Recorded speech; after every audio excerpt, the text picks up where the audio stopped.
thank you so much to Oxford Nanopore and London Calling for giving me the opportunity to tell you about my project today. My project is the full-length transcript atlas of the developing human cortex. But I'm from the Complex Disease Epigenomics group at the University of Exeter, and we look at gene regulation in the developing and aging cortex, and we have an interest in identifying disease-associated genomic variation. And we approach these questions with a variety of techniques and methods. Today, I'm going to focus on the transcriptional variation, but my colleague Darren, who's speaking after me, is going to be talking about the whole genome sequencing. So alternative splicing is a biological mechanism to increase the transcriptional diversity from the coding genome. So from the gene to multiple mRNA isoforms, we can use sequencing to look at these isoforms. Now, short-read technologies will never be able to unambiguously identify a single transcript unless you have reads spanning the splice junction. And this is where long-read RNA sequencing has been a complete game changer, because a single read can span a single transcript. We've previously looked at the transcriptome in the human and mouse cerebral cortex. This is previous work. We were able to identify novel and diverse isoforms.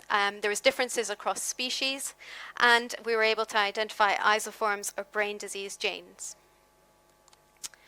Further to this work, which is released on bioRxiv, is long-read transcript sequencing and a tool called FICL, which is able to characterize long-read transcriptome data. And I encourage you to go and have a look at CK's poster, where she will be able to explain more. In this project, we've taken 47 human cortex samples. These samples span from 6 weeks post-conception all the way up to 95 years of age. The protocol we use is to isolate total RNA, perform reverse transcription and PCR synthesis. We then perform the slightly older PCB 109 library preparation kit, and then we do our cDNA sequencing on the PromethION R9 flow cells. And the result was a staggering amount of data. On average, we were getting 4.42 million whole reads per sample, and the average transcript length was 1.87 kb, which is typical for a human transcript. And this is where we spent most of our time, optimizing the analysis pipeline. So in brief, we did guppy base calling. We then aligned to the human genome using Minimap2. And then we used the Cupcake and IsoSeq collapse tools to collapse similar isoforms together. We then used Quanti3 to filter and characterize our transcripts. These are some QC graphs from our data. So you can see on the left-hand side the distribution of read lengths. And on the right-hand side, we have the number of isoforms per known genic feature. So as you can see, a lot of known genic features just have one isoform. However, there are genic features which have 10 or more isoforms.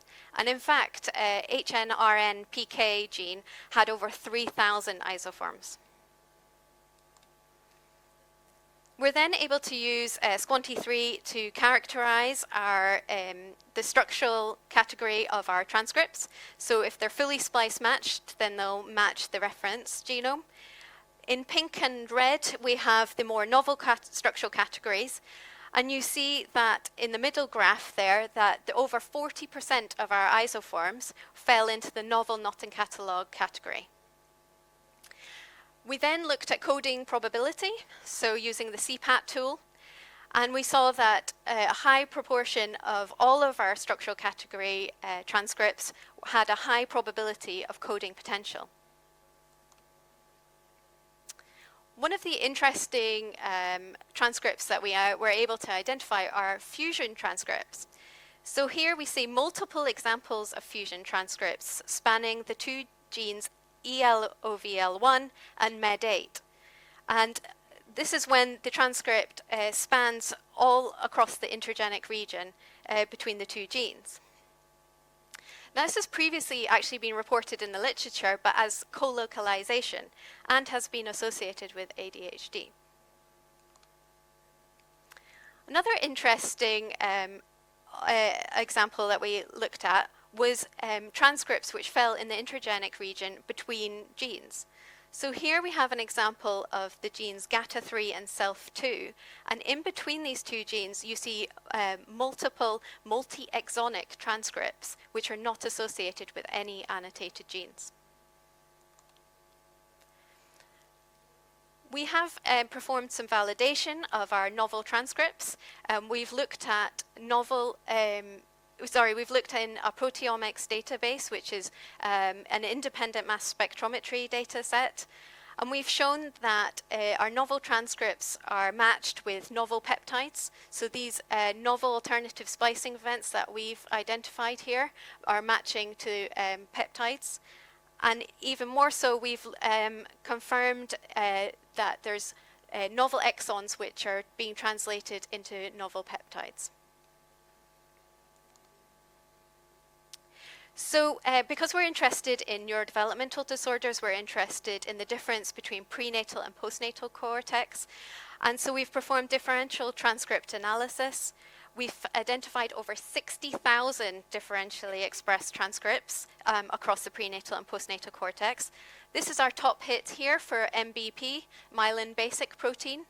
You can see that the expression is significantly higher in the postnatal samples compared to the prenatal samples, and this is for a novel not in catalogue transcript. We also see examples of differential transcript usage. So here you're seeing the proportion of the transcript varying between prenatal and postnatal across different transcripts. And this is despite the gene expression not significantly changing. Now back to coding sequences. So we've identified novel coding sequences in our data.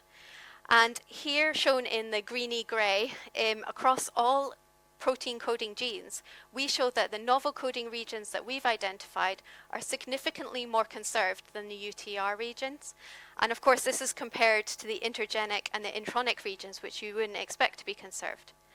And if I draw your attention to the pink bars, the novel coding regions that we've identified are significantly more conserved than the UTR regions. And this is in monoallelic DDG2P genes, which are highly penetrant risk genes for developmental disorder.